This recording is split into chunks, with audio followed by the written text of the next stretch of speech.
పలుకు తొయ్యలి భవ్య రూపము తెలుగు తల్లికి వందనం. మార్గదేశీ సమ్మిళత్ బహు ప్రక్రియాభకు వందనం. సత్కవీశ్వర కల్పనారస దివ్య జలధికి వందనం. భావనా ప్రియ హృత్సరస్సు విహారి హంసికి వందనం.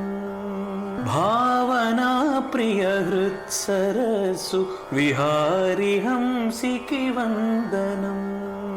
భావనా ప్రియ హృత్సరస్సు విహారి హంసికి వందనం. నేటి సాహిత్య ప్రసంగం కవి, ప్రసిద్ధ విమర్శకులు, విశ్లేషకులు, వైయాకరణులు, శతావధాని, సాహితీ సుక్షేత్రంలో పరిచయం అవసరం లేనటువంటి బహుముఖీనమైనటువంటి ప్రతిభామూర్తి అయినటువంటి డాక్టర్ సూరం శ్రీనివాసులు మాస్టర్ గారిని నేటి ప్రసంగం రస సిద్ధాంతం పైన మాట్లాడడానికి గాను 60 నిమిషాల పాటు వారు ఈ సిద్ధాంతం గురించి మాట్లాడతారు. వారిని హృదయపూర్వకంగా ఆహ్వానిస్తున్నాం. మాస్టరు, మీరు ప్రారంభించవచ్చు. స్వాగతం తెలియదు. ధన్యవాదాలు. ఆన్ చేసుకున్నారా? అందరికీ నమస్కారాలు. భావనా ప్రియ సాహిత్య కార్యక్రమంలోకి నన్ను ఆహ్వానించినందుకు మీ అందరికీ కూడా హార్దిక ధన్యవాదాలు. ఇప్పుడు తెలంగాణ శశిరేఖను గురించి మంచి సమీక్షను విన్నాము. ఈ స్త్రీవాదము అనేటువంటి ఒక సిద్ధాంతం ఎలా ఉంటుందంటే, ఆంతరంగికంగా అందరూ అంగీకరించిన బహిరంగంగా అంగీకరించడానికి ఎవరు సిద్ధపడినటువంటి ఒకనొక స్థితి. మనం రహస్యంగా ఓటింగ్ పెడితే అంగీకరించే వాళ్ళ సంఖ్య చాలా ఉంటుంది. బహిరంగంగా మాత్రము అందరూ కూడా చివరిలో పతివ్రతల నుండి నా దేశాన్ని రక్షించు అన్నట్టుగా మాత్రమే ఉంటుంది. ఇదే విషయాన్ని ఎందుకు ప్రస్తావించానంటే, మన రస విషయంలో కూడా ఒకే ఒక పదంతో పెద్దను ఎలా నిందపడ్డాడు అనేటువంటిది స్త్రీవాదానికి సంబంధించి. అంటే చలమే మొట్టమొదటి వ్యక్తి స్త్రీవాదంలో అన్నారు, పెద్దను కూడా స్త్రీవాదమే చేశాడు. ఒకే ఒక్క పదంతో దానికే మన విమర్శకులు దుయ్యబట్టేశారు పెద్ద. ఆయన ఆ ఒక్క పదాన్ని వాడి మన చరిత్రలో విప్రలంభ శృంగార రస పోషణకు చాలా దన్ను తీసుకొని వచ్చారు. ఏమిటి అంటే, వరుదిని ప్రవరుల సంవాదము అది అయ్యి ప్రవరులు నిష్క్రమించిన తర్వాత సూర్యాస్తమయాన్ని వర్ణిస్తూ పెద్దన ఓ పద్యం రాస్తాడు. తరుణిన్ అనన్యకాంతన్ అతి దారుణ పుష్ప శిలీముఖ వ్యధాభర వివశాంగిన్ అంగభవు బారికి అగ్గము చేసి క్రూరుడై అరిగే మహీసురాధముడు అహంకృతితోనని రోష భీషణ స్ఫురణ వహించనోయన నభోమణి దాల్చే కషాయ దీధిపిన్. సూర్యుడు కాషాయ వర్ణంలోకి వెళ్ళాట. అది ఎందుకు అంటే, ఈ మహీసురాధముడు ప్రవరుడు ఆ తరుణిన్ అనన్యకాంతన్ అతి దారుణ పుష్పశిలి ముఖ వ్యధాభరన్ వివశాంగిన్ అంగబవు బారికి నగ్గము చేసి, ఆమెను మన్మధుడి యొక్క భార్యకి అలా చులకని చేసేసి క్రూరుడై అరిగే ఈ మహీసురాధముడు క్రూరుడై వెళ్ళిపోయాడు.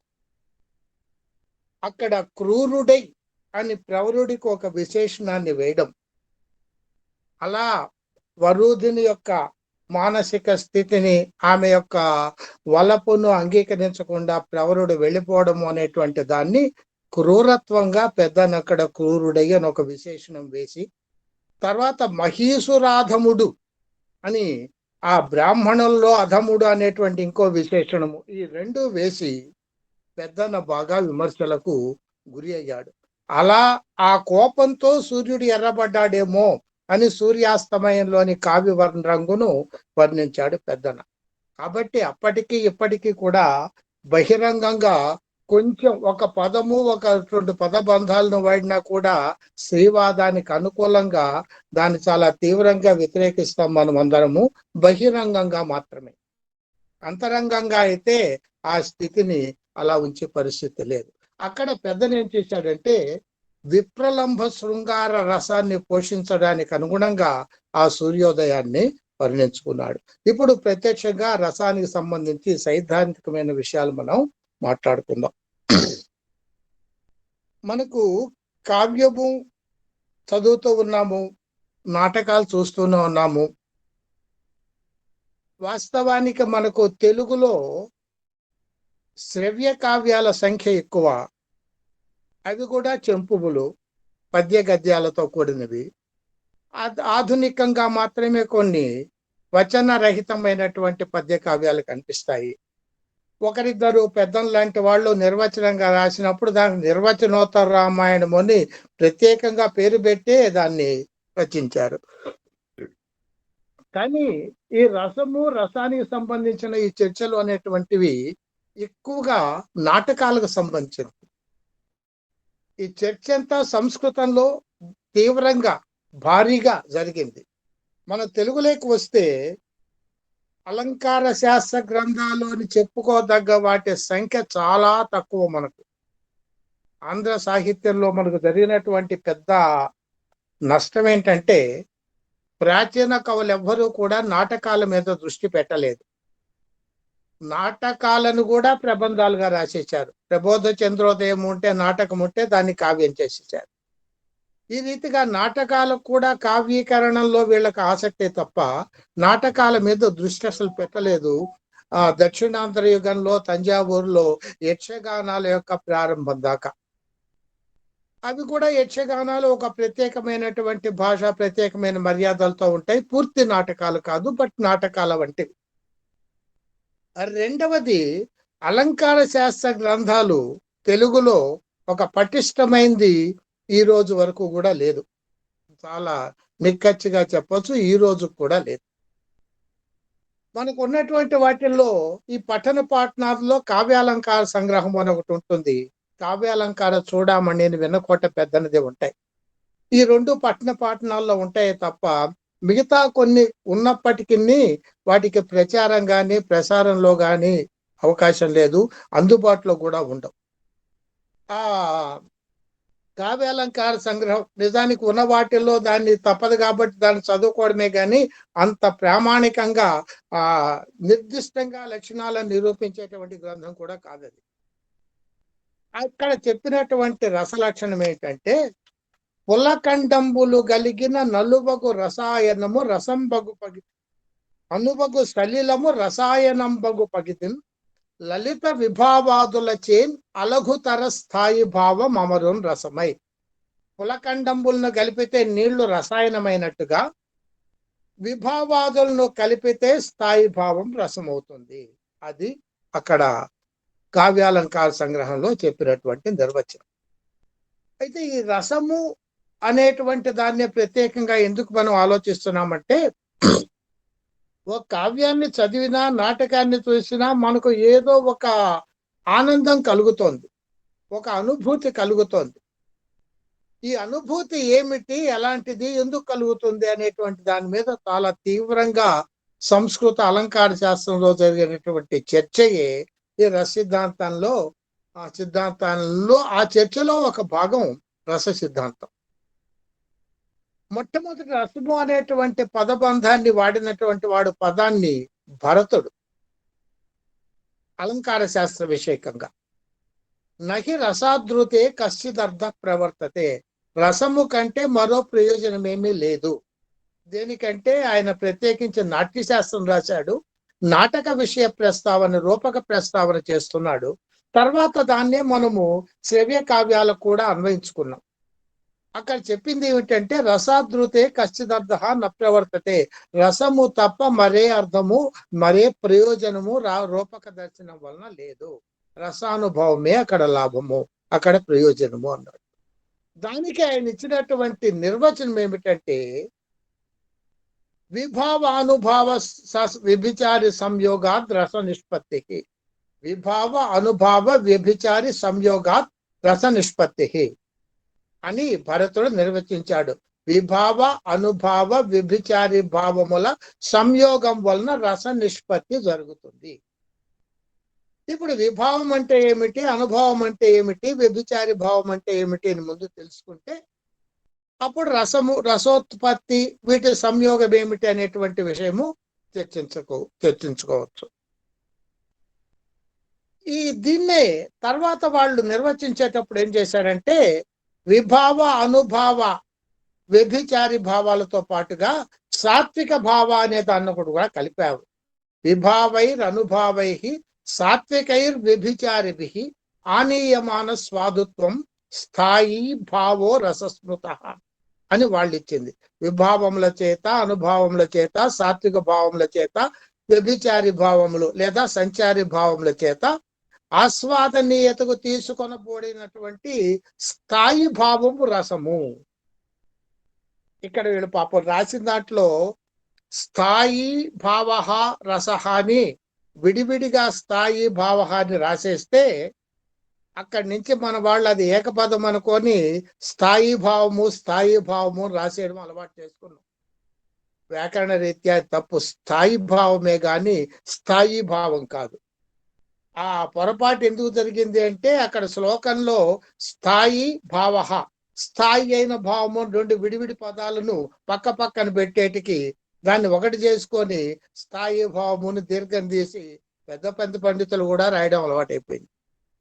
అనే తప్పు స్థాయి భావం. కాబట్టి విభావ అనుభావ సాత్విక వ్యభిచార భావముల చేత ఆస్వాదనీయతా దశకు తీసుకొని పోబడినటువంటి స్థాయి భావమే రసము. అది ఆ సూత్రానికి అర్థం. ఇప్పుడు విభావం అంటే ఏమిటి, అనుభావం అంటే ఏమిటి, విసంచారి భావం అంటే ఏమిటి అంటే లోకంలో మనం మామూలుగా కారణము అనే దాన్ని కావ్య అలంకార శాస్త్రం దగ్గరికి వచ్చేస్తే విభావము అంటాం. లోకంలో కార్యము అనే దాన్ని రసశాస్త్రం దగ్గరకు వచ్చినప్పుడు అనుభావము అంటాం. లోకంలో అలా చిన్న చిన్న ఆలోచనలాగా ఉండేటువంటి వాటిని ఇక్కడ వ్యభిచారి భావములు అంటారు. లోకంలో కారణము అనేటువంటి కారణాన్ని అథ కార్యాన్ని సహకార్యాన్ని యానిచ రత్యాదేహే స్థాయిన లోకే. లోకంలో రత్యాదులకు కారణములు కార్యములు సహకారులు అనేటువంటివి ఉంటాయి. అవే నాట్యం దగ్గరికి వచ్చేస్తే విభావ అనుభావ సంచారి భావంలో అనబడుతుంది. కాబట్టి లోకంలో కారణము అనేది అనుకునేదాన్ని అలంకార శాస్త్రంలో విభావము అంటాం. ఈ విభావము అంటే ఏంటంటే మొట్టమొదటిసారిగా దేని వలన మనస్సులో తొలి స్పందన కలుగుతుందో అది విభావము. నిర్వికారాత్మకే చిత్తే భావ ప్రథమ విక్రియ.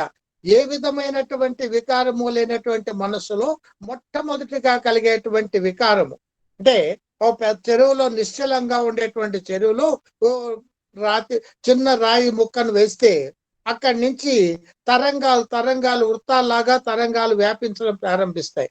ఆ మొదటి రాయి ఆ చెరువులో పడ్డం అనేటువంటిది ఆ వికారానికి కారణమవుతుంది. అలాగే ఈ మానసికమైనటువంటి వికారానికి ఏదైతే మొట్టమొదటి కారణమవుతుందో అది విభావము అనేటువంటి పదంతో వ్యవహరింపబడుతుంది.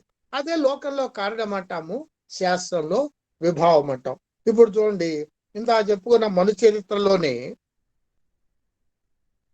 ఆ వరూధిని ప్రవరుణ్ణి చూడడం, ఆ వరూధినిలో కలిగినటువంటి అనురాగానికి ప్రవరుడు విభావం అవుతాడు. అయితే ఇక్కడ వరూధినిలో కలిగిన అనురాగము ప్రవరుడి విభావం కావడము వాళ్ళిద్దరికీ సంబంధించింది కదా. మనకేమిటి ఈ వ్యవహారము, ఈ చర్చ ఎందుకు అనేది అది దీని తర్వాత చెప్తాను. అసలు సమస్య అదే. అందులో ఇక్కడ ఏంటంటే ప్రవరుడి విభావము వరూధిలో కలిగినటువంటి అనురాగము భావము. ఆ మొదటి భావానికి విభావమైనటువంటి వాడు ప్రవరుడు. ఎక్కడి వాడో యక్ష తనయేందు జయంత వసంత కంతులన్ సకదనమ్మునన్ గెలువజాలిన వాడు మహీసురాన్వయం ఎక్కడా, ఈ తనూ విభవం ఎక్కడా, ఏలని బంటుగా మరుం దక్కగొనంగరాదే అకట నన్ను వీడు పరిగ్రహించినన్. ఇక్కడ వరూధినిలో ఈ భావాలు కలగడానికి కారణమైనటువంటి వాడు ప్రవరుడు. లోకల్లో అయితే కారణం అంటాము. వాడెవడో తిట్టాడంటే కోపం వచ్చింది, కొట్టకుండా ఎట్లా ఉంటాను అని చెప్పంటే అది కారణం అంటాం. ఎందువల్లంటే అక్కడ వాడు తిట్టుకోవడం కొట్టుకోవడం లాగే కనిపిస్తుంది మనకు. ఇక శాస్త్రం, అలంకార శాస్త్రం దగ్గరకో నాటకం దగ్గరకో వస్తే దాన్ని మనం ఆస్వాదిస్తున్నాం, అరే శభాష్ అంటున్నాం. మరి వాడు ఒకటి దెబ్బలు తిని వాడు బాధపడుతుంటే ఇంకోటి కోపంతో కొడుతుంటే మనం ఆస్వాదించడం ఏమిటి? హరిశ్చంద్రుడు భార్య నమ్ముకునే పరిస్థితి వస్తే ఆవిడ మళ్ళీ అక్కడికి వచ్చి కాటిక సీన్ లో కనిపిస్తే అది మాంగళ్యంబు కాబోలు అని చెప్పి అంత పెద్దగా నడుస్తుంటే మనం వంశమోరండం ఏంటి? వాళ్ళ ఎంత ఏడుపు మనకు అంత ఆస్వాదంగా ఉందా? కాబట్టి ఇది ఎలా జరుగుతుంది అనే తర్వాత అంశం. అక్కడికి వచ్చేటికి మాత్రము లౌకికంగా అయితే ఎలా ఉన్నప్పటికీ ఆలంకారికంగా అయినప్పుడు ఆ విభావము అనురాగానికి కారణమవుతుంది. కాబట్టి వరూధినిలో అనురాగం కలిగింది, వలపు ప్రారంభమైంది, అది విభావం. ఆ ప్రారంభమైనటువంటి వాటిల్ని పెంచాలి. వాటిని ఉద్దీపన విభావాలు అంటారు. విభావాన్ని రెండు రకాలుగా అంటారు, ఆలంబన విభావం, ఉద్దీపన విభావం. ఉద్దీపన విభావం ఏం చేస్తుందంటే ఆ కలిగినటువంటి భావాన్ని పెంచుతుంది. ఇక్కడ మహీసురాన్వయం ఎక్కడా, ఈ తను విభవం ఎక్కడా అనేటువంటి వితర్కం, సంచారి భావం, అది కూడా ఆమెలో అనురాగాన్ని కొంచెం పెంచడానికి ప్రారంభంలో ఉపయోగపడింది. అయితే వితర్కము అనేటువంటిది పరిపూర్ణ అనుభవాన్ని ఇస్తుందా మనకు? ఒక పని చేయదలుచుకొని నిశ్చింతగా చేసేదానికి మధ్యలో అనుమానం ఏర్పడిన దానికి తేడా ఉంటుంది. ఆ అనుమానం చివరి దాకా కూడా అలా కెలుకుతూనే ఉంటుంది మనస్సును. అందువల్ల అయినా ఇది వితర్కము అనేటువంటిది సంచారి భావమై ఆమెలోని ఆలోచనలను పెంచడానికి ఉపయోగపడుతుంది. ఇక్కడ ఉద్దీపన విభావాలంటే ఎలా ఉంటాయంటే ఆమెతో సంబంధించిన ఉద్దీపన విభావాలు ఉంటాయి, తటస్థమైనటువంటి ఉంటాయి. ఆలంబన గుణములు, ఆలంబన చేష్టలు, ఆలంబన అలంకారాలు, లేదా తటస్థంగా ఉండేటువంటి దేశకాలాదులు, ఇవన్నీ ఉద్దీపన విభావాలు. ఒక ఉద్దీపన విభావం ఎలా ఉంటుందో చూద్దాం. పారిజాతాభరణ నుంచి తీసుకొని చూద్దాం ఉద్దీపన విభావం ఎలా ఉంటుంది అనేది. నారదుడు ఒక పువ్వును తీసుకొని వెళ్ళి రుక్మిణికి ఇస్తాడు. రుక్మిణి దగ్గరలో ఉండే కృష్ణుడికి ఇస్తాడు. కృష్ణుడు రుక్మిణి మందిరంలో ఉన్నాడు కాబట్టి ఆ పువ్వును తీసి రుక్మిణికి ఇస్తాడు. ఆ రుక్మిణి ఆ పువ్వును ధరిస్తుంది. ధరించిన తరువాత నారదుడు ఆమెను ప్రశంసిస్తాడు. రుక్మిణిని ప్రశంసించిన తర్వాత ఈ మాటలు తీసుకెళ్లి ఆ చెలికత్తె సత్యభామకు చెప్తుంది. సత్యభామకు రుక్మిణికి పుష్పం ఇచ్చినందుకే కోపం వస్తుంది. అయితే ఆ కోపం పెరగాలి. పెరగడానికి ఏమిటి కారణం అవుతుంది, ఏం దోహదం చేస్తుంది అంటే చెప్తున్నాడు చూడండి. అతుల మహానుభావమని సత్యభామే చెప్తోంది తన కోపం పెరగడానికి కారణం. అతుల మహానుభావమని అవిని తానొక పెద్ద చేసి అచ్యుతునకు ఇచ్చకం వదవ సూడిద ఇచ్చిన ఇచ్చుగాక తానతడు ప్రియంబు కల్గునెడ కర్పణ చేసిన చేయుగాక ఆ మతకరి వేలు పొందపసి మమ్ము దలంపగ నేల ఎచ్చటన్. వాడేదో పువ్వు తెచ్చిచ్చే ఇచ్చాడు. ఆయన ఇష్టమైనటువంటిది రుక్మిణి ఇష్టమేమో, రుక్మిణికి ఇస్తే ఇచ్చాడు. అది వాళ్ళిద్దరి మధ్య వ్యవహారం. ఆ మతకరి వేలు పొందపసి మమ్ము దలంపగ నేల ఎచ్చటన్. ఆ తాపసి, ఆ కలహప్రియుడైనటువంటి నారదుడు నా ప్రస్తావన ఎందుకు చేయాలి? అక్కడ ఏం చేశాడు నారదుడు? చక్కని దాననంచు ఎలా జవ్వని నంచు జగంబులోన పేరెక్కిన కులంబులోన పేరెక్కిన దాననంచు పతి ఎంతయు నాకు అనురక్తుడంచు తా నిక్కుచు విర్రవీగుచు గణింపదు కాంతల సత్య ఇంతకు శృకకయున్నే నీ మహిమ సూచన బోటులు విన్నవించిన అని దాంట్లో అగ్ని కాజ్యం పోశాడు.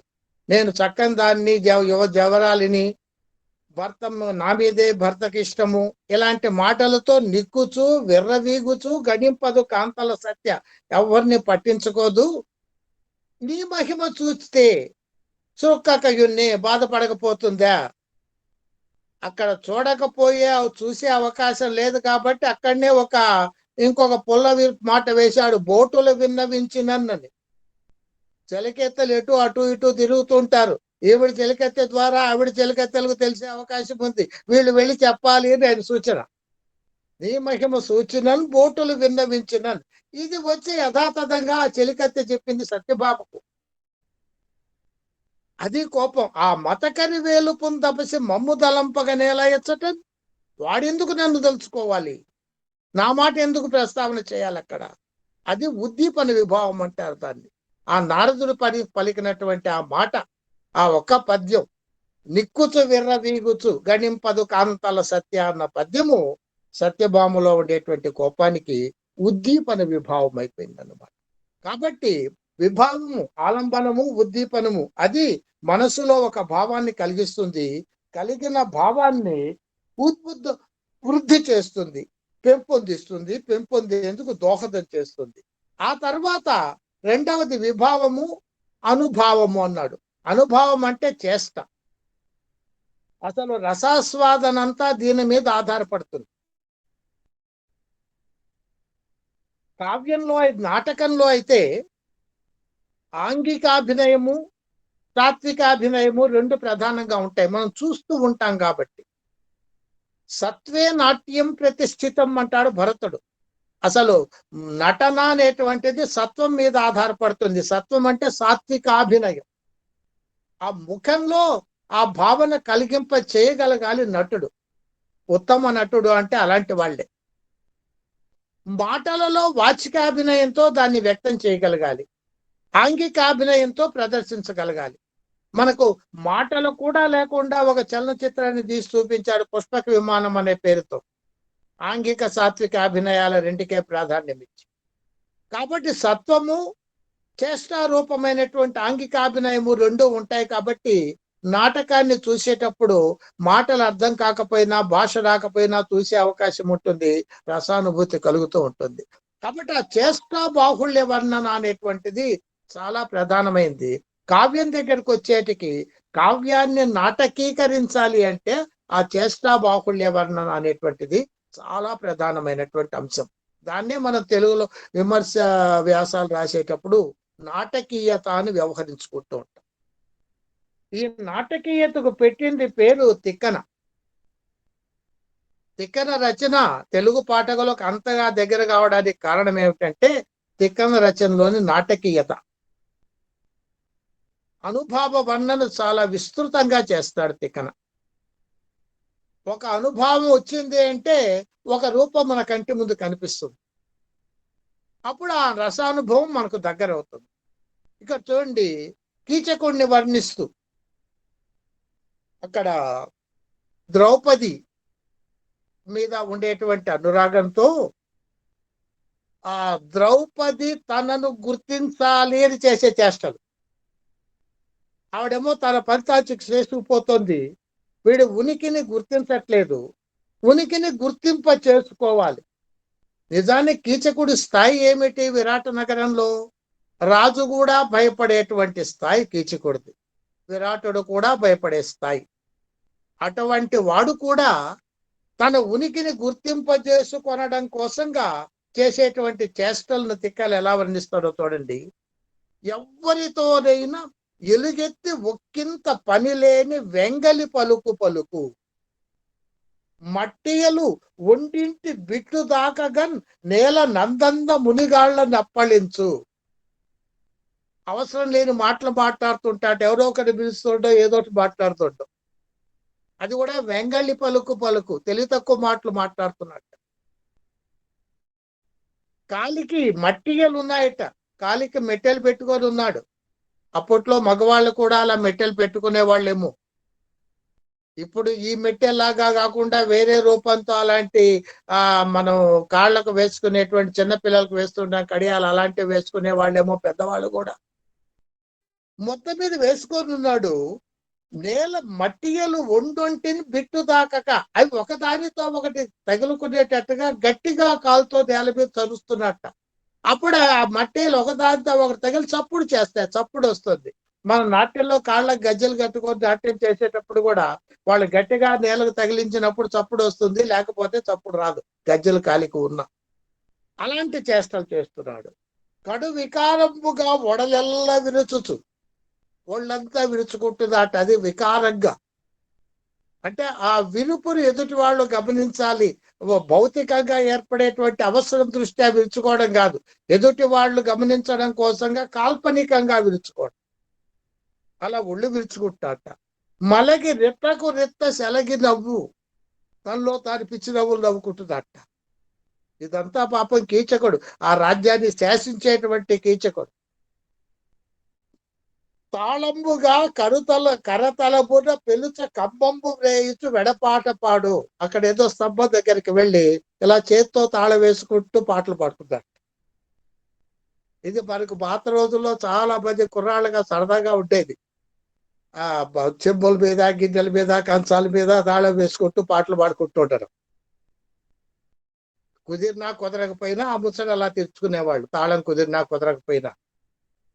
ఇప్పుడు ఏం చేస్తున్నట్ట, తాళంబుగా కరతలమునను పెంచ కంబంబు రేయతు, ఆ స్తంభాల మీద అలా తాళం వేసుకుంటూ పిచ్చి పాటలు పాడుకుంటున్నట్టు. మలయు అంతంత చేరువ పొలవ నింతి, ఆవిడకి దగ్గరగా అయ్యేటట్టుగా తిరుగుతున్నాడు. తన్ను చూడమికి ఎంతయు తల్లడిల్లు, అయినా ఆవిడ పట్టించుకోలేదు, తల్లడిల్లిపోతున్నాడు. ఇక్కడక్కడ బడు అటు ఇటు తిరుగుతున్నాడు. కొద్దిసేపు ఇటు వెళ్ళడం, కొద్దిసేపు అటు వెళ్ళడం. ఎగ్గు వెళ్ళిగా కూడా ఆమె పరిసరాల్లోనే. ఇనుమడింపదొచ్చు ఆ తన్వి పొరి కీచకుండు. ఆ రీతిగా ఆవిడ కంట్లో పడ్డాని కోసంగా ఎన్ని చేష్టలు చేస్తున్నాడు చూడండి. అటువంటి స్థాయిలో పాలకుడిని శాసించగల స్థాయిలో ఉండేటువంటి కీచకుడు ఆ కాముకత్వానికి లోనైనందువల్ల ఏ స్థాయిలో చేష్టలు చేయవలసి వచ్చిందో. అందుకే కాళిదాస్ అంటాడు, కామీ స్వతాం పశ్యతి అంటాడు. స్నిగ్ధం వీక్షితం అన్యతోపి నయనే యత్ ప్రేరయంత్యాతయా యాతం యచ్చ నితంబయోర్గురుదయా మందం విలాసాదివ మాగా ఇత్యుపరుద్ధయ యదపి సాసూయ ముక్తాసకి సర్వం తత్కిల మత్పరాయణం అహో కామీస్వతాం పశ్యతి. అంతా చెప్పి దుష్యంతుడు తన గురించి తానే అనేసుకుంటాడు. ఆ శకుంతల ఎక్కడో ఉండి ఇటు చూడగానే నా కోసమే చూసింది అనుకుంటున్నట్ట.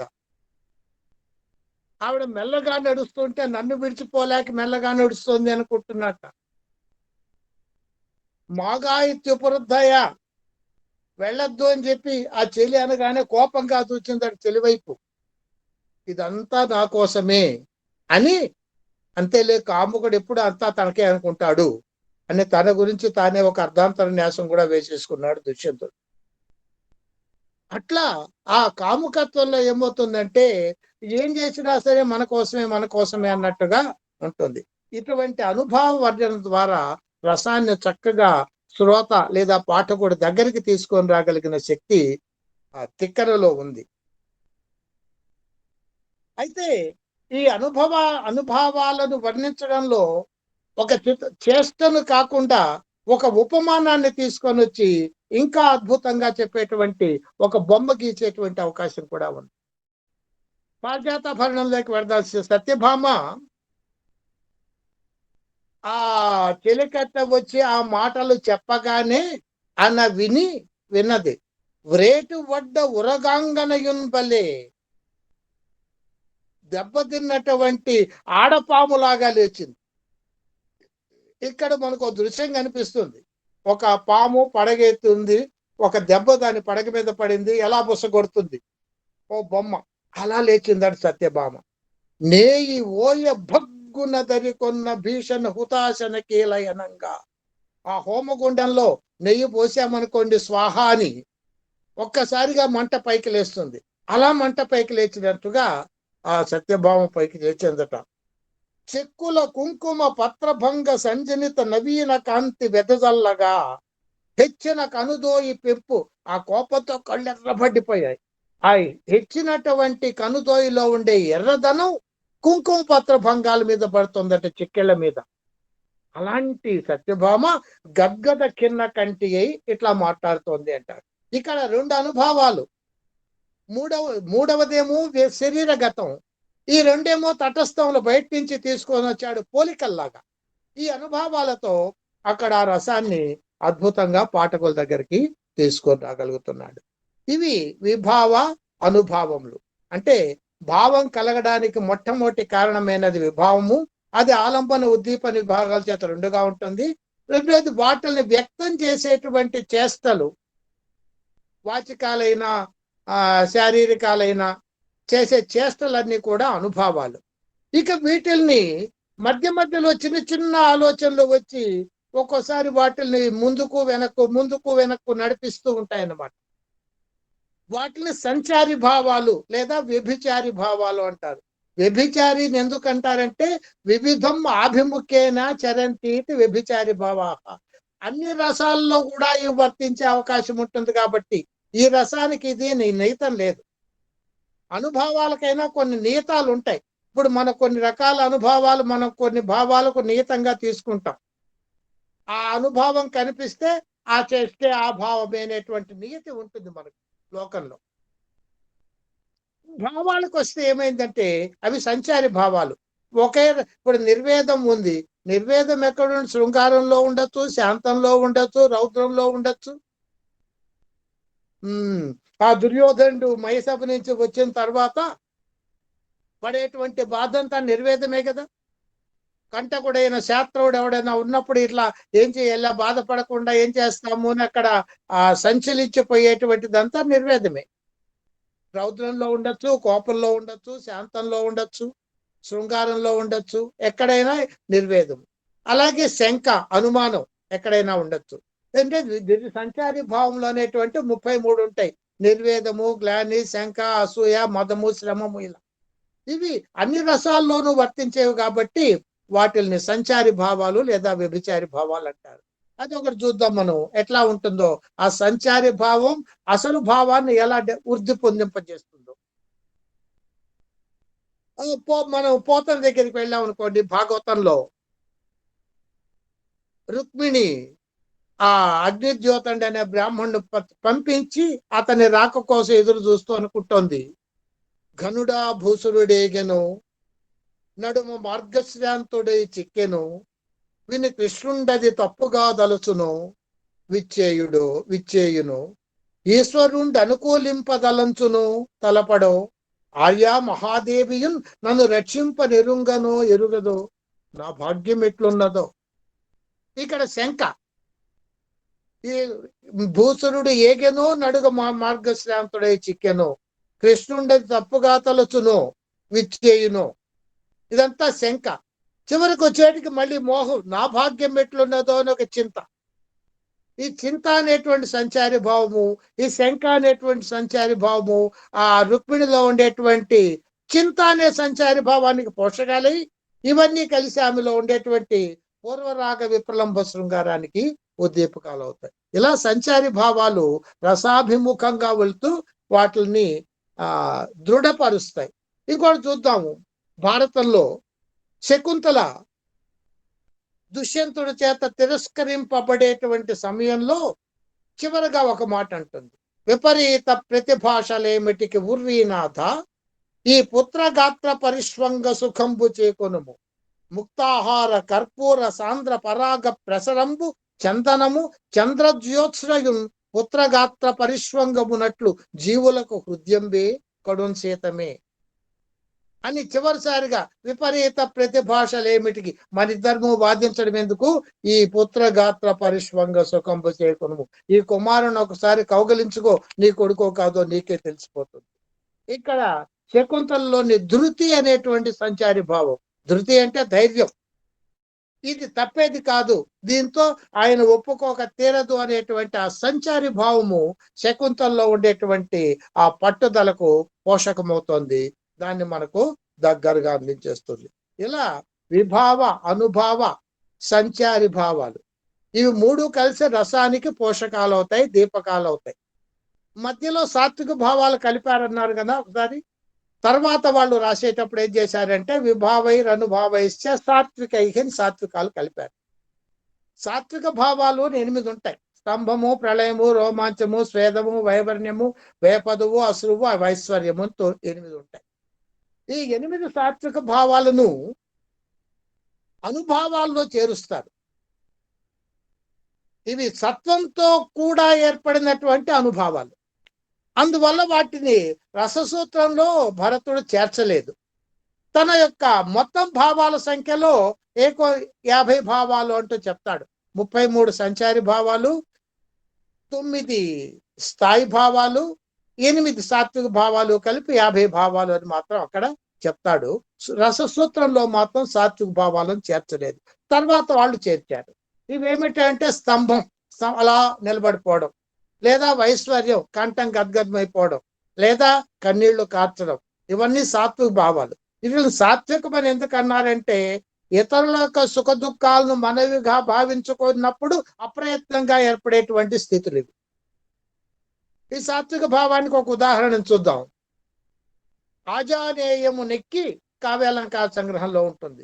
ఓభయ నృసింహస్వామి వాక్యాలిరాన్ ఓజన్ కాంచన సౌధ వీధిక తదీయోత్సేధమున్ గాంచి మా తేజో విభ్రమ ధన్య కన్య మదనార్తిం చెంది ప్రాసాద పాళి జాగ్రన్ మణిపుత్రిక నీతి దాల్చన్. ఆ ఓభయ నృసింహస్వామి అలా వస్తూ ఉంటే కాంచన సౌధ వీధిలోంచి పైనుంచి ఆ భేదం మేడ మీద నుంచి చూసినటువంటి అమ్మాయి ప్రాసాద పాళి జాగ్రన్ మణిపుత్రిక, ఆ ప్రాసాదం పైన అలా చెక్కి ఉండేటువంటి ఒకనొక బొమ్మలాగా నిలబడిపోయింది. అక్కడ చెక్కుంచేటువంటి బొమ్మల్లో ఒక బొమ్మలాగా నిలబడిపోయింది.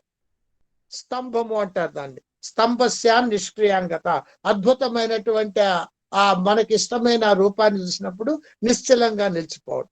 ఇలా సాత్విక భావాలు. కాబట్టి విభావాలు, అనుభావాలు, సాత్విక భావాలు, సంచారి భావాలు కలిసినటువంటి స్థాయి భావం రసం అవుతుంది. ఇవి స్థాయి భావంలో కలవాలి. ఇవన్నీ స్థాయి భావం అంటే ఏంటి అంటే మనకు సహజాతములో అని చెప్తూ ఉంటాం.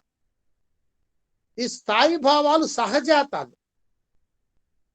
అయితే భావాలకు, సంచారి భావాలకు, స్థాయి భావాలకు పెద్ద తేడా లేదు. ఎక్కువ కాలం దృఢంగా కొనసాగేవి స్థాయి భావాలు, అప్పటికప్పుడు పుట్టిపోయేవి సంచారి భావాలు. తేడా అంతే తప్ప భావస్థితిలో రెండు సమానమే.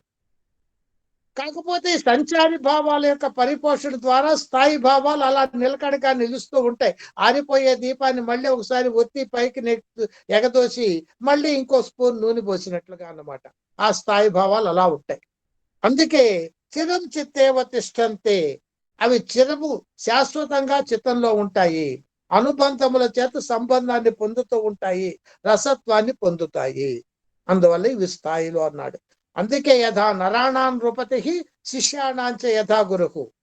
రాజులలో, ప్రజలలో రాజులాగా, శిష్యులకు గురువులాగా భావాల్లో స్థాయి భావాలు ఉంటాయి. అంటే ఇవి స్థిరంగా నిలకడగా ఉంటాయి.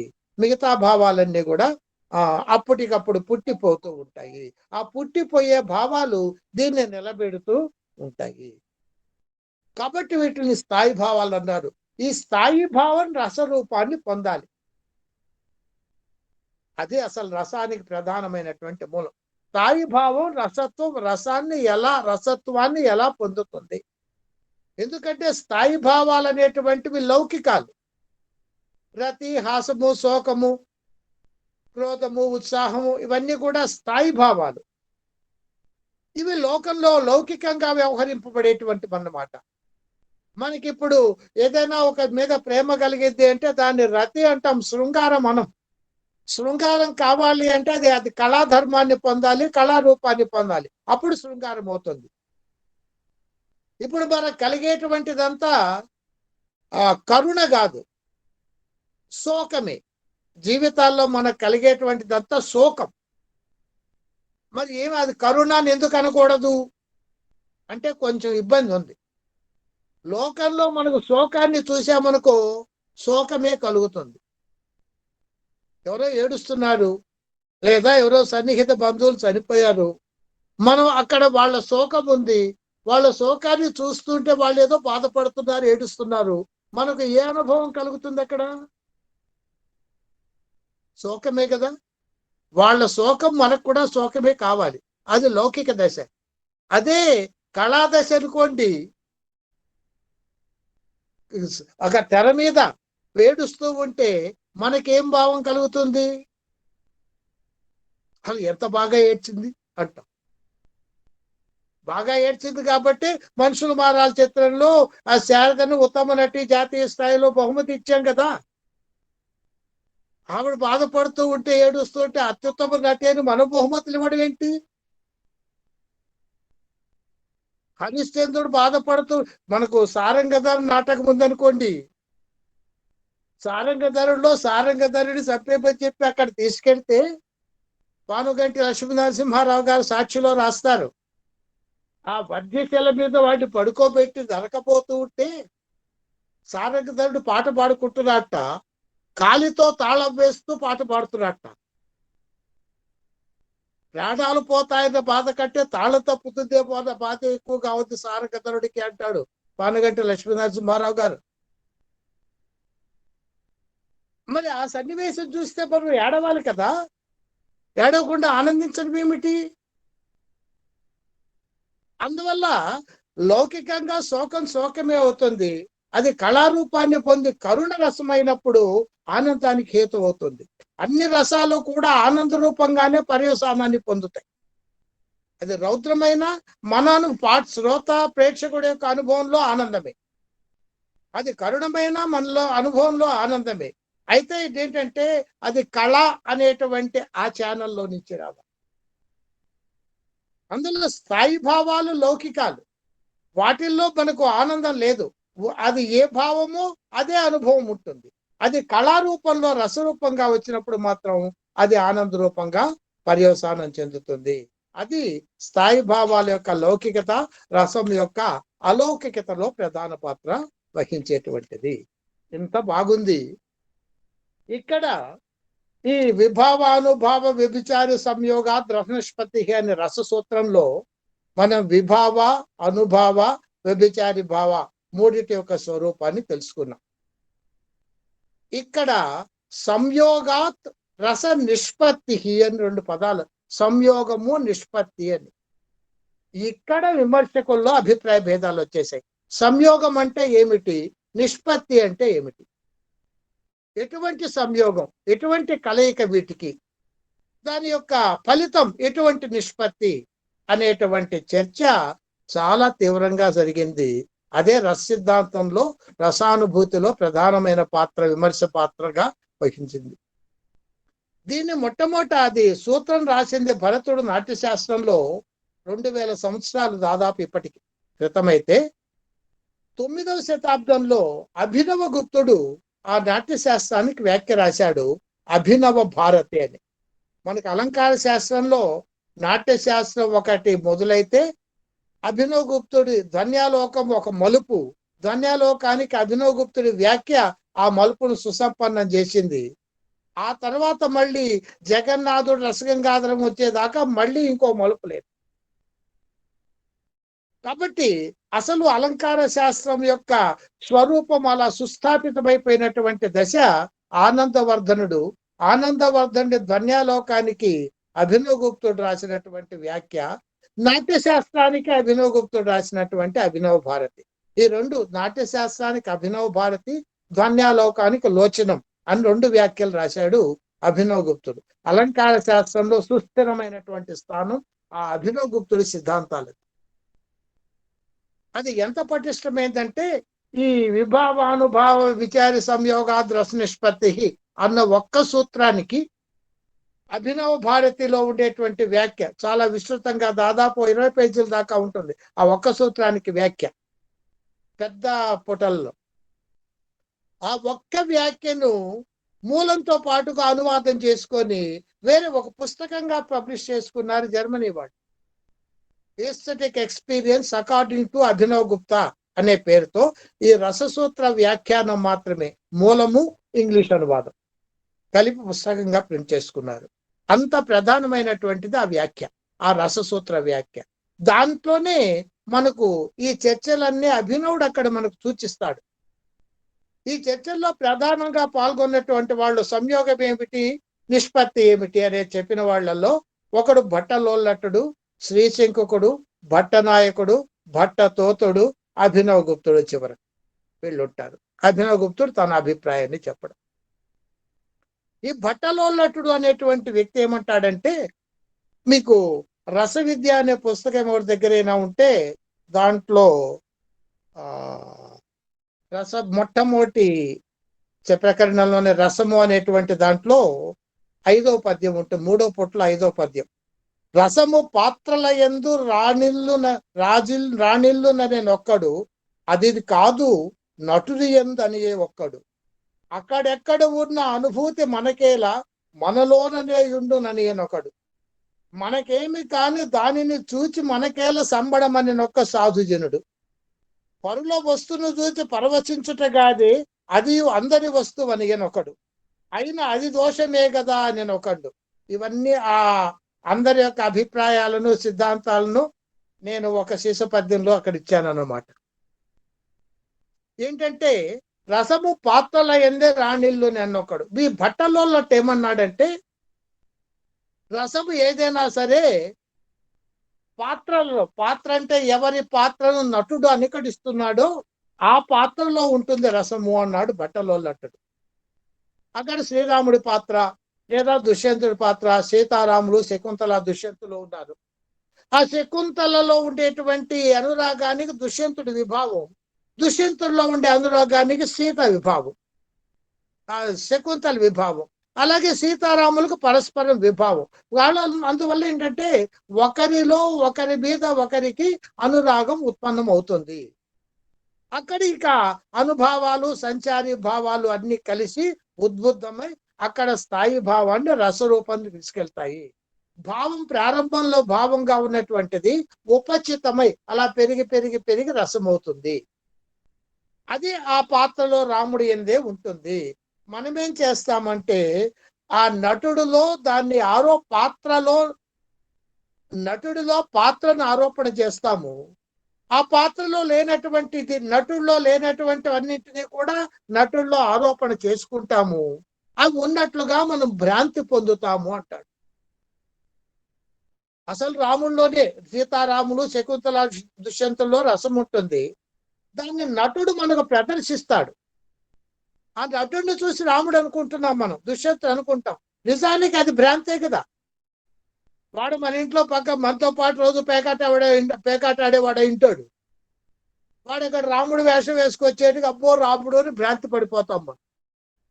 ఆ భ్రాంతితో అక్కడ ఉండేటువంటి ఆ శృంగారాన్ని కూడా మనం భ్రాంతితోనే స్వీకరించి మనం దాన్ని సాక్షాత్కరింప చేసుకుంటాం.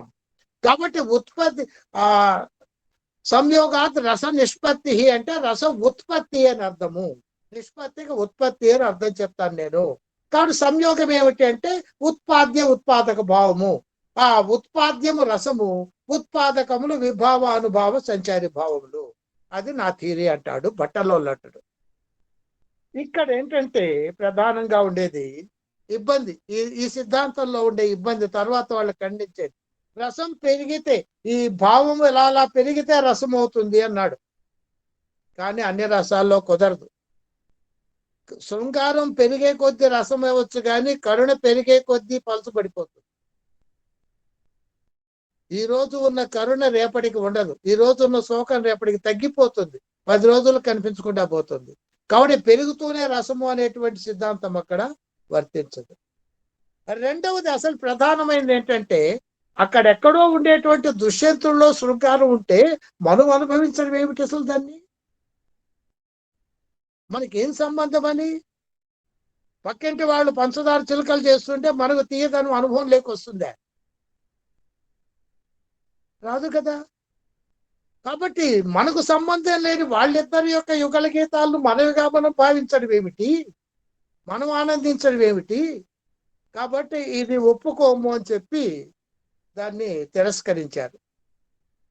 ఆ తిరస్కరించినటువంటి తర్వాత ఏం చేసంటే ఇంకొకటి కూడా, అది మామూలుగా లౌకికమే అయితే ఇందాక చెప్పుకున్నట్టుగా లౌకికమైనటువంటి వాటి వల్ల లౌకికమైన భావాలే కలగాలి కానీ అన్నింటి వల్ల ఆనందమే కలగకూడదు. కాబట్టి అక్కడ ఉండేటువంటిది మనకేమి సంబంధం ఉండకూడదు. అందువల్ల దాన్ని అంగీకరించము. ప్రధానంగా అక్కడెక్కడో ఉండే రసాన్ని మనం అనుభవించడం ఏమిటి అని. ఇక రెండో వాడు శ్రీశంకుడు. ఇతడు అనుమితివాది. అనుమితివాదం అంటే ఏంటంటే, మనకు ధ్వని అని ఒకటి ఉంది కదా, చాలా ప్రధానమైనటువంటి సిద్ధాంతం ఆనందవర్ధనుడు ప్రతిష్టాపించింది.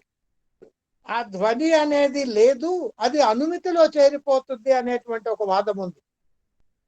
ఆ వాదం శ్రీశంకుడు దాన్నే వ్యక్తి వివేకం అనే పేరుతో మహిమ భట్ ఒక పుస్తకమే రాసిన్నాడు. ధ్వని కాదు అనుమితి. అంటే వాళ్ళు వ్యంజన అనేటువంటి దాన్ని ఒప్పుకోవడానికి ఇష్టపడక అనుమతిలో చేరుస్తారన్నమాట. ఈ శ్రీశంకుడు ఏమన్నాడంటే, అక్కడ ఉండేటువంటిది రస నిష్పత్తి అంటే రస అనుమితి అంటాము. మరి రస అనుమితి కాబట్టి సంయోగం ఏమిటి అంటే గమ్య గమక భావము. ఆ రసము గమ్యమవుతుంది, ఈ విభావ అనుభావ సంచారి భావాలు గమకములవుతాయి. కాబట్టి దీన్ని రస అనుమితి అంటాము, రస నిష్పత్తి అంటే అని శ్రీశంకుడు అన్నాడు. ఇక్కడ ఇంకొక ఇబ్బంది వచ్చింది. ఈయన ఏమంటాడంటే, నటుడు తనకు ఉండేటువంటి అభ్యాసం వల్ల శిక్ష వల్ల ఏం చేస్తాడంటే ఆ రామ దుష్యంతాదుల్లో ఉండేటువంటి చేష్టలను అనుకరిస్తాడు. ఆ అనుకరణం చూసిన తర్వాత మనం వాడు రాముడే వాడు దుష్యంతుడే అని అనుకుంటాము. ఆ అనుకున్న కారణంగా ఏమవుతుందంటే అక్కడ అతను చేసే చేష్టలను చూసి ఈ చేష్టలు చేస్తున్నాడు కాబట్టి ఈ రసం ఉంది అని అనుమానిస్తాము. అదే పొగ ఉన్న చోట నిప్పు ఉంటుంది అని అనుమానం అంటాం దాన్ని. ఎత్ర ధూమస్తు అత్ర అగ్ని, ఎక్కడెక్కడైతే పొగ ఉంటుందో అక్కడ అగ్ని ఉంటుంది. కాబట్టి ఇక్కడ కూడా నటుడిలో ఇలాంటి చేష్టలు ఉన్నాయి కాబట్టి ఇలాంటి రసం ఉంది అని అనుమానిస్తాము. అలా రస అనుమితి ఏర్పడుతుంది అని శ్రీశంకుడు అన్నాడు. ఇక్కడ కూడా ఒక అడుగు ముందుకు వేశాడే కానీ మన దాకా రాలేదు శ్రీశంకుడు. ఈ రసాలు ఆయన నాయకుడు అంటే బట్టలో నటుడు, శ్రీశంకుడు నటుడు దాకా తెచ్చాడు, మన దాకా రాలేదు. మళ్ళీ అదే ప్రశ్న, మనం అనుభవించడం ఏమిటి, మనకు సంబంధం లేదు. ఇంకోటి ఉంది అంటే, ఇక్కడ నటుడు రాముణ్ణి అనుకరిస్తాడు దుష్యంతుడిని అనుకరిస్తాడు అన్నాడు. అసలు నటుడు ఎప్పుడైనా రాముండో దుష్యంతుడో చూస్తాడా అనుకరించడానికి? అనుకరణము అంటేనే ఒకదారి చూసిన దాన్ని మళ్ళీ చేయడం కదా. మరి మనకు రాముడు ఎప్పుడో ఈ యుగమే మారిపోయింది, దుష్యంతుడు ఈ మన ముందు యుగంలోని వాడు, రాముడు ఇంకా ముందు యుగంలో వాళ్ళు, మనం ఎప్పుడూ చూడనటువంటి వాడిని అనుకరించడం ఏమిటి? కాదు, గొప్ప గొప్ప వాళ్ళు ఇలా ఉంటారు కాబట్టి గొప్పతనాన్ని అనుకరిస్తున్నాము అంటావా? గొప్ప వాళ్ళందరూ ఒకటి గారి ఉంటారు ఏమిటి గ్యారెంటీ ఏమిటి? దానికి ఏమన్నా నీతి ఉందా? మహాపండితులు అంటే ఇట్లా ఉండాలి అని అనుకుంటూ వెళ్తారు మీరు. అక్కడ వెళ్తే ఆయన ఇంటి అరుగు మీదకి వచ్చి జాంకాయ కొరుక్కుంటూ కూర్చుంటుంటాడు, లేదా పక్కింటి వాళ్ళతో కాకెంగిలు తింటూ ఉంటాడు. మీరేమో అన్ని శాస్త్రాలు చదివాడు కదా అలా ఉన్నాడు ఏమిటని అనుకుంటారు. కాబట్టి నీతి లేదు. ఇలాంటి వ్యక్తి ఇలా ఉండాలి అనేది ఎక్కడా చేష్టలకు నీతి లేదు, ఎవరి వ్యక్తిగతమైనవి. అందువల్ల నటుడు ఆ వాళ్ళను చూడని వాడిని అనుకరించలేడు. ప్రసిద్ధులు కాబట్టి ఇలా ఉంటారు అనే సిద్ధాంతము చెల్లదు. అందువల్ల ఏంటంటే ఆ నటుడు అభినయించగలగటము కూడా అనుచితమే, ఆ చేష్టల ద్వారా రసాన్ని మనం ఊహించడం కూడా అనుచితమే. ఆ చేష్ట ఎందుకు చేశాడు? మనం అప్పుడప్పుడు సినిమాలో చూస్తుంటారు, గబ్బుక్కుని కొట్టి దోమ అంటుంటారు, చెంప మీద కొట్టి. ఎందుకు కొట్టావంటే దోమ ఉంది ఎందుకని కొట్టారు. అందువల్ల వాడు కోపంతో కొట్టాడో దోమంతో దానికి కొట్టాడో మనకు తెలియదు కదా. కాబట్టి చేష్టల ద్వారా రసాన్ని అనుమానించడం కూడా అది వ్యభిచరితం అవుతుంది, అతిక్రమిస్తుంది నియమాన్ని. అది కుదరదు, వాడు అనుకరించడము కుదరదు. మూడవది ఏంటంటే అప్పటికి కూడా నటుడు దాకా ఉందే తప్ప మనకేమిటి సంబంధము అనే దాంట్లో తేలటం లేదు. దీని తర్వాత ఈ శ్రీశంకుడి అభిప్రాయాన్ని భట్టతోతుడు అనేవాడు ఖండించాడు. తన సిద్ధాంతం అంటే ఏంటి చెప్పలేదు. తర్వాత వాడు భట్ట నాయకుడు. నాలుగవది అభినవ్ గుప్తుడు. ఈ భట్టనాయకుడు ఏమన్నాడంటే రస నిష్పత్తి అంటే రసభోగము అన్నాడు, అనుభవము అని. నీ సంయోగము ఏంటంటే భోగ్య భోజక భావము. భోగ్యం రసము భోజ్య కాలు విభావానుభావ సంచారం. ఇతనికి వచ్చినది ఏంటంటే ఇతను కూడా ధ్వనిని వ్యతిరేకించేటువంటి వాడు, ధ్వనిని వ్యతిరేకించేవాడు కాబట్టి రసధ్వని అండం ఇష్టం లేక రసభోగము అనేటువంటి దాన్ని వాడాడు తప్ప చివరిగా చెప్పిన అభినవగుప్తుడి సిద్ధాంతానికి ఈ భట్టనాయకుడి సిద్ధాంతానికి తేడా ఏం లేదు. మరి ఎట్లా ఈ ఇద్దరిని సమన్వయం చేసి చెప్పుకుందాం, భట్టనాయకుడు అభినవగుప్తుడు కలిపి. మరి రసానుభూతి ఎలాగంటే నాటకంలో రంగస్థలం మీద కానీ చదివేటప్పుడు కావ్యంలో కానీ అక్కడ మామూలుగా లౌకికములైనటువంటి కార్యకారణాలే వర్ణింపబడతవి. దాన్ని తర్వాత ఏం చేస్తామంటే మొట్టమొదట అక్కడ శకుంతల దుష్యంతులు అనే భావంతోనే చూడడం ప్రారంభిస్తాము. అది చాలా స్పష్టమైనటువంటి రూపానికి వచ్చిన తర్వాత ఏమవుతుందంటే అక్కడ ఒక భావన చేత సాధారణీకరణం జరుగుతుంది. అక్కడ శకుంతల గాను దుష్యంతుడు గాను ఉండరు, ఒక స్త్రీగా ఒక పురుషుడుగా మారిపోతారు. ఎప్పుడైతే స్త్రీగా పురుషుడుగా సాధారణీకరణాన్ని పొందారో అప్పుడు మనలో ఉండేటువంటి వాసనాత్మకంగా ఉంటాయి అని చెప్తాడు అభినవగుప్తుడు. స్థాయి భావాలు అన్ని కూడా మనలో ఉంటాయి. ఎప్పుడు వాటికి తగిన విభావాలు దొరికితే అప్పుడు అవి ఉద్బుద్ధములు అవుతాయి. మనలో ఇప్పుడు రతి, హాసం, శోకం, కోపం అన్నీ ఉన్నాయి. ఎప్పుడు అవకాశం ఉంటే అప్పుడు ఉద్బుద్ధం అవుతుంది. ఆ సాధారణీకరణం ద్వారా ఏమవుతుందంటే మనలో ఉండేటువంటి భావాలన్నీ కూడా ఉద్బుద్ధములు అవుతాయి. ఒక్కసారి ఉద్బుద్ధములైన కారణంగా మనలో రసం కలుగుతుంది. కాబట్టి వాళ్ళు నటుడి దగ్గర నాయకుడి దగ్గర ఆపినటువంటి రసాన్ని సామాజికుడి దాకా తీసుకొని వచ్చారు భట్టనాయకుడు అభినవగుప్తుడు. అప్పుడు మనకు రసానుభూతి అనేటువంటిది కలుగుతుంది. అయితే ఈ సాధారణీకరణంలో అక్కడ ఒకవేళ మన చెల్లెలే శకుంతల పాత్ర వేస్తుంది అనుకోండి, మనం నాటకం చూస్తున్నాం. మరి చెల్లెలను శకుంతలుగా భావించి మనలో శృంగారానికి విభావం అనగలమా? ఆవిడ మనకు అగమ్య కదా. అగమ్యాత్వ భావం ఉన్నంతసేపు అక్కడ భావానికి అవకాశం లేదు కదా. దానికి పరిష్కారం ఏమిటి అంటే వీటిని రస విఘ్నములు అన్నాడు అభినవగుప్తుడు. మనకు అది అగమ్యాత్వ జ్ఞానం ఉన్నప్పటికీ ఆ భావన సాధారణీకరణం చేస్తోంది. ఆ సాధారణీకరణం చేయడం అనేటువంటిది నిజంగా దోషమే, ఒప్పుకున్నారు చివరకు. అది దోషమే అయినా జరుగుతోంది కాబట్టి ఒప్పుకోక తప్పట్లేదు అని రస సిద్ధాంతంలో అక్కడ చూసినవి శకుంతల దుష్యంతాదులు సాధారణీకరణలై మనలో ఉండేటువంటి వాసనాత్మకంగా ఉండేటువంటి సాత్విక భావాలను ఉద్బుద్ధములను చేసి వాటికి రసరూపాన్ని కల్పిస్తాయి. అదే మనకు కలిగేటువంటి రసానుభూతి, కావ్యమైన, శ్రవ్య కావ్యమైన, దృశ్య కావ్యమైన. అది ఇప్పటి వరకు నాకు తెలిసిన సిద్ధాంతం. స్వస్తి.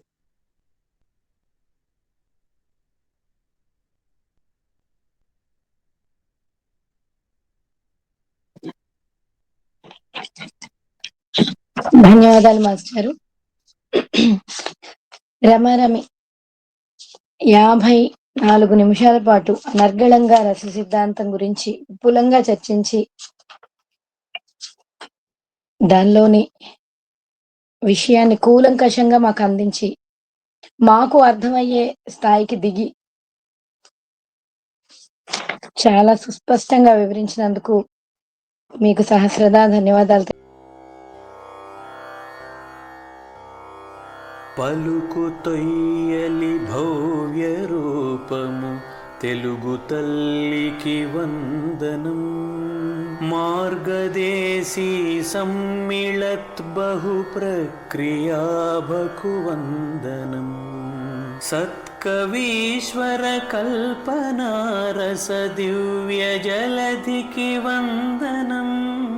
భావనా ప్రియ హృత్సరసు విహారి హంసికి వందనం. భావనా ప్రియ హృత్సరసు విహారి హంసికి వందనం. భావనా ప్రియ హృత్సరసు విహారి హంసికి వందనం.